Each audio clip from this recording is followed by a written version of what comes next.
माझं नाव जिजाबाई देवीदास कांबळे. अच्छा, कुठे राहिलाय तुम्ही? मी विदगाव बागुलनगर. बागुलनगरमध्ये राहिलाय. काय त्रास होता तुम्हाला? मला आहे ना अर्ध पूर्ण म्हणजे पायात आजन व्हायची, मग नंतर चावायचा, मग गुडघ्याला त्रास व्हायचा. तुम्हाला सायटिकाचा त्रास होता? सायटिका L4 L5 मध्ये नस दबली जाते. ती नस दबली का हळूहळू पेन चालू होतो. कमरेपासून पेन तो डायरेक्ट पायाच्या अंगठ्यापर्यंत जातो. असा त्रास होतो मला. हा त्रास किती दिवसापासून होता? आता मला 5 महिना. 5-6 महिन्यापासून. पण त्या दिवशी तुम्ही थोडस चेक केलं ना, तिथं तर मग लचक कमी झाली. लचक कमी झाली. पण आता माझ्या पायाला तोड राहिला होता. तोड राहायचा नव्हतं, त्या नशीच्या इंजेक्शन तोड राहिला होता. बस नाही तर मग काहीच नाही. पण तुमच्याकडे आले ना डॉक्टर साहेब, माझं आहे ना पायलाच काही चालतं, लंगडत आलते बघा.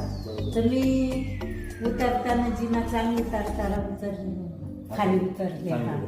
तुम्हाला ट्रीटमेंट आवडली ना? हा, खुश आहे ना तुम्ही? हा खुश आहे. फक्त एवढंच धन्यवाद. नाही काय आज चांगलं